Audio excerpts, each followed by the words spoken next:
दोस्तों नमस्कार। आइए कुछ वीडियो आपके लिए बनाता हूँ महाभारत की कथाओं से।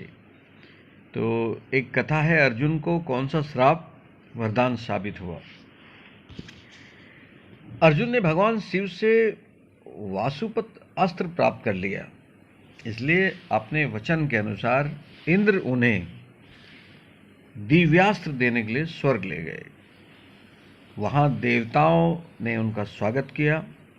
अर्जुन को सभी दिव्यास्त्र मिल चुके थे, इसलिए उन्होंने लौटने का विचार किया, परंतु इंद्र ने उन्हें स्वर्ग में कुछ दिन और रहने के लिए मना लिया। तत्पश्चात उन्होंने इन चित्रसेन नामक गंधर्व राज को अर्जुन ने नृत्य और संगीत सिखाने के लिए नियुक्त कर लिया। चित्रसेन ने कुछ ही दिनों में उन्हें नृत्य और संगीत के सभी रहस्य सिखा दिए। अर्जुन भी इन कलाओं का ज्ञान अर्जित कर अत्यंत प्रसन्न हुए।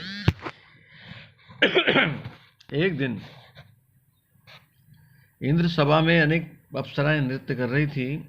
इंद्र एक एक कर उनका परिचय देते और अर्जुन सिर झुकाकर उन्हें प्रणाम करते। इंद्र यह जानना चाहते थे कि उनका आकर्षण किसकी ओर है, जिससे उन्हें प्रयत्न किया जा सके खुश करने का। जो भी अप्सरा उनको अच्छी लगेगी उस अप्सरा को जानना चाहते थे, किंतु अर्जुन अपने परिजन के ध्यान में, अपने परिवार के ध्यान में मग्न थे। वे बहुत दिनों से उससे अपने परिवार से मिले नहीं थे, उन्हें उनकी याद सता रही थी। तभी उर्वशी ने दरबार में प्रवेश किया। अचानक अर्जुन ने उसकी ओर देखा। अर्जुन को उर्वशी की ओर निहारते हुए देख इंद्र ने सोचा शायद उनकी रुचि उर्वशी में है। अतः सभा समाप्ति के बाद उन्होंने गंधर्वराज चित्रसेन को आदेश दिया कि आज की रात उर्वशी अर्जुन की सेवा करे। उर्वशी को जब यह आदेश मिला तो वह प्रसन्नता से फूली नहीं समाई। तब वह स्वयं भी अर्जुन पर मोहित हो गई थी। रात में श्रृंगार कर वह अर्जुन के कक्ष में पहुंची।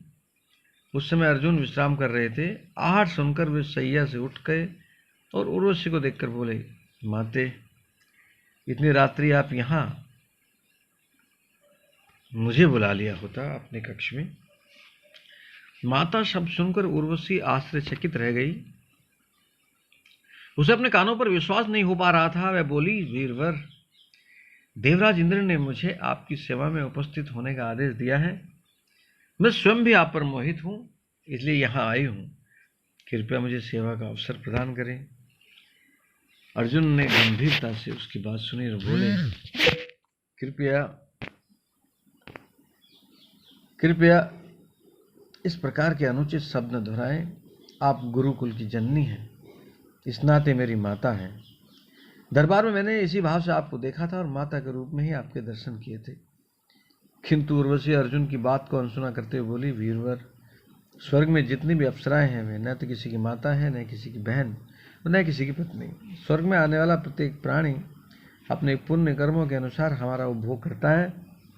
यहाँ का यही नियम है, इसलिए आप मुझे देवेंद्र की आज्ञा का पालन करने दें। अर्जुन बोले, जिस प्रकार कुंती, इंद्राणी, माद्री आदि मेरी माताएं हैं, उसी प्रकार आप भी हैं, इसलिए मुझे अपना पुत्र समझकर उसी प्रकार अनुसरण करें। उर्वशी ने अनेक यत्न किए, किंतु अर्जुन अपने वचन पर अड़िग रहे। इस अपमान से वे बहुत क्रोधित हो उठी और शाप देते हुए बोली, अर्जुन, तुमने एक नपुंसक की भांति मेरा अपमान किया है।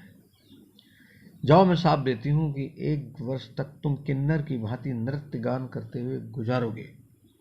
यह सुनकर क्रोधित उर्वशी वहां से चली गई।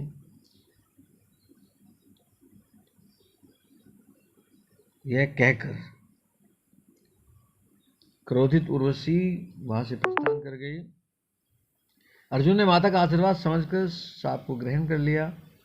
यह घटना जब इंद्र को ज्ञात हुई तो वे अत्यंत प्रसन्न हुए और अर्जुन से बोले, वत्स, तुम जैसे धर्म का पालन करने वाले को कोई भी विपत्ति कष्ट नहीं पहुंचा सकती, अपितु इस शाप भी आशीर्वाद बन जाता है। जब तुम अज्ञातवास का 1 वर्ष व्यतीत करोगे तब यह शाप तुम्हारे लिए वरदान सिद्ध होगा, साबित होगा।